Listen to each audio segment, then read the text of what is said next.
ভয়ঙ্কর এই ভিডিও, রীতিমতো চোখ রেখে দেখা যাচ্ছে না, এত ভয়ঙ্কর, এত নৃশংস, রীতিমতো বলতে গেলে দেখতে গেলে চুপচাপ। মানে আমি তো প্রথম দেখেছিলাম যখন প্রেস কনফারেন্স হচ্ছে কানে হেডফোন দিয়ে, ভয়ঙ্কর অবস্থা, আমি নিজে পুরোটা শুনতে পারিনি। পরে যখন শঙ্কুবাবু কথা বলা শুরু করেন তখন আমি দেখা শুরু করি। কি ভয়ঙ্কর পরিবেশ। আমি সরাসরি শঙ্কুদেবের কাছে শুরুতে আসবো। আমরা খবর পেয়েছি এই ভিডিওটা যিনি আরেক বাংলার মেয়ে, বাংলার নিজের মেয়ে, যিনি সাহস করে ভিডিওটা রেকর্ড করেছেন, এখন তার উপরে পুলিশের নজর পড়েছে। অথচ এই মর্মান্তিক ঘটনা যখন ঘটলো তখন পুলিশ কোথায় ছিল?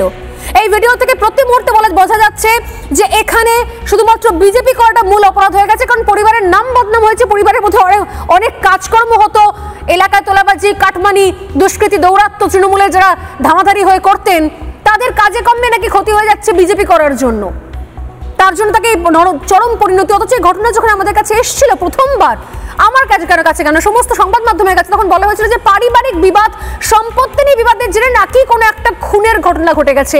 এই ভিডিও সামনে না আসলে আমরা জানতাম না, অথচ ভিডিওটা যিনি করেছেন সেই বাংলার মেয়ে, আজ নাকি তার উপরে পুলিশ চড়াও হচ্ছে। শঙ্কু, দেখুন, গতকাল রাত্রেই যে আমাদের বোন সে এই ভিডিওটা তুলেছিল, তার গত পরশু রাত থেকেই তার বাড়িতে তৃণমূল কংগ্রেস সামনে পাহারা বসিয়ে দিয়েছে, ওখানে পুলিশ দিয়ে প্রেসারাইজ করা হচ্ছে এবং আপ্রাণ চেষ্টা করা হয়েছিল তাকে প্রেসারাইজ করে যাতে সে তার বক্তব্য না রাখতে পারে। কিন্তু আমরা জানাই যে সেই মহিয়সী বোন আমাদের, সে এই হত্যা নিজের চোখে দেখবার পর সে নিজেকে এই লড়াইয়ে সামিল করেছে এবং সে অলরেডি কোর্টে, আমাদের উকিলবাবুরা ছিলেন, সে অলরেডি 164-এ তার স্টেটমেন্ট রেকর্ড করেছে।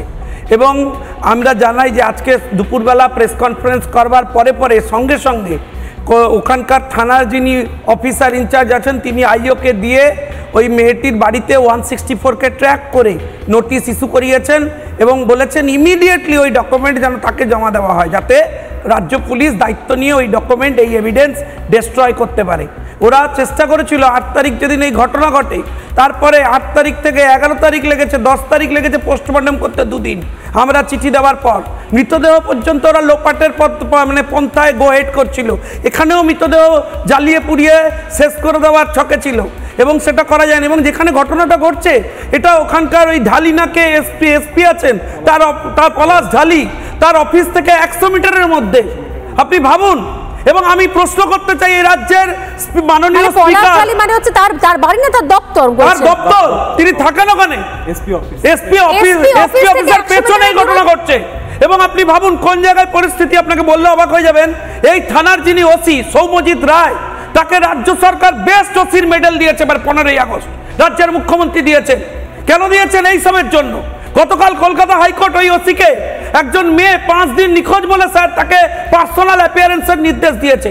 আমরা খোঁজ নিতে গিয়ে জেনেছি এই এলাকায় প্রায় 25 জন মেয়ে লাস্ট 2 মাসে নিখোঁজ হয়ে গেছে, তাদের কোনো হদিস নেই। আমরা আনছি সেই খবর সবার সামনে। এবং কিভাবে এই ছেলেটির অপরাধ ছিল, বিরোধী দলনেতা শুভেন্দু অধিকারীর সভায় ও ফ্ল্যাগ লাগিয়েছিল, আমাদের বুথ সভাপতি, এটা ওর অপরাধ। ওর বাবা যাকে গ্রেপ্তার করেছে ওখানে উপস্থিত ছিল তৃণমূল কংগ্রেসের অ্যাম্বুলেন্স কমিটির প্রেসিডেন্ট। কিন্তু আমার সব থেকে বড় প্রশ্ন, এই রাজ্যে সংবিধান রক্ষা করা যার অন্যতম দায়িত্বের মধ্যে পড়ে সেই মাননীয় স্পিকার বিমান বন্দ্যোপাধ্যায়ের এলাকা এটা।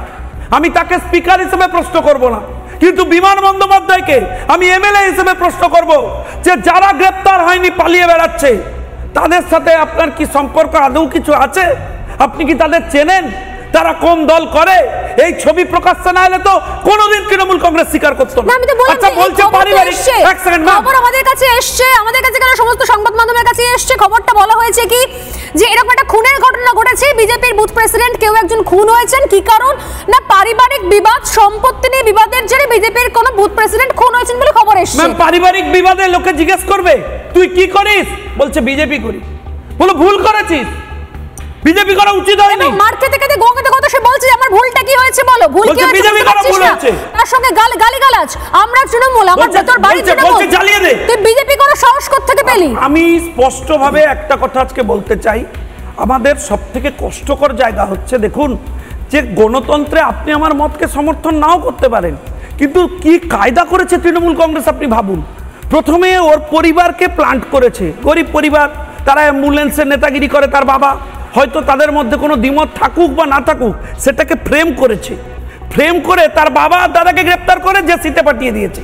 আর যারা তৃণমূল নেতা, যারা দাঁড়িয়ে দাঁড়িয়ে মারছে দেখা যাচ্ছে, যারা অপারেশনটা করেছে তাদের গায়ে হাত পর্যন্ত দেয়নি, তারা এলাকায় ঘুরে বেড়াচ্ছে। কেন? কারণ তারা ধরা পড়লে কারোর নাম বলবে। কোন তৃণমূল নেতার ফোনে, কোন তৃণমূল নেতার নির্দেশে এই মার্ডার, এই হত্যাকাণ্ড হয়েছে সেটা প্রকাশ্যে চলে আসবে। এই ছবিতে আজকে তার সত্যের ঘটনা প্রকাশ্যে চলে এসেছে। এবং আমি খুবই দুঃখের সাথে জানাচ্ছি, যে বোনটি করেছে তাকে আমাদের রীতিমতো চোখে চোখে রাখতে হচ্ছে, আগলে আগলে রাখতে হচ্ছে। বোনটিকে যে কোনো সময়, আমি তো আতঙ্কিত, চিন্তিত এবং উদ্বিগ্ন, তার জীবন সংশয় হয়ে যেতে পারে। ভয়ঙ্কর পরিস্থিতির অবস্থা। এটা কোনো সভ্য জগতে আমরা আশা করতে পারি? আমি জানতে চাই, মাঝে মধ্যে বিরোধী দলনেতারা অভিযোগ করেন না যে গণতন্ত্র বিধানসভার মধ্যে কোথায় কোথায় বলে তারা বলেন। আমি মাননীয় স্পিকারের কাছে জানতে চাই যে আপনার এলাকায় গণতন্ত্র কোথায় মাননীয় স্পিকার? এই ছবির পর আপনি কি উত্তর দেবেন আমি জানতে চাই আপনার কাছে। আপনি সিনিয়র পলিটিশিয়ান, বিরোধীদের এইটুকু স্পেস থাকবে না? আমি একটা জিনিস বুঝতে পারছি না শঙ্কুদেব, যে এরপরও কি করে রাজ্যে সুস্থভাবে নির্বাচন হবে? এত ভয় কোথায় ঢুকে গেল তৃণমূল কংগ্রেসের? এই সেই বারুইপুর, যে বারুইপুর থেকে আমি দিন কয়েক আগে আপনাদেরকে দেখিয়েছিলাম, বারুইপুরের একাধিক বুথে ভুতুরে ভোটার ঢুকে বসে আছে। এই সেই বারুইপুর যেখানে আমি নিজে শো করে করে দেখিয়েছিলাম আপনাদের, ভোটার তালিকা দেখিয়ে দেখিয়ে মৃতদের নাম জলজল করছে। এই সেই বারুইপুর। এসআইআর চাই না, ভুতুরে ভোটার থাকবে, একটা নামও কাটা যাবে না, রোহিঙ্গা থাকবে, অনুপ্রবেশকারী থাকবে, সবাই থাকবে। আর সেইগুলো যখনই চলে যাবে, হাত থেকে বেরিয়ে যাবে, মনে হচ্ছে তৃণমূল কংগ্রেস আবারও সেই সন্ত্রাসের, সেই ভয়ের বাতাবরণ তৈরি করছে। নানা ধরনের কন্টেন্ট দেখার জন্য লাইক করুন, শেয়ার করুন আমাদের ফেসবুক পেজ, সাবস্ক্রাইব করুন আমাদের ইউটিউব চ্যানেল। পাশাপাশি অন্যান্য ব্রেকিং নিউজের জন্য অবশ্যই চোখ রাখুন রিপাবলিক বাংলায়।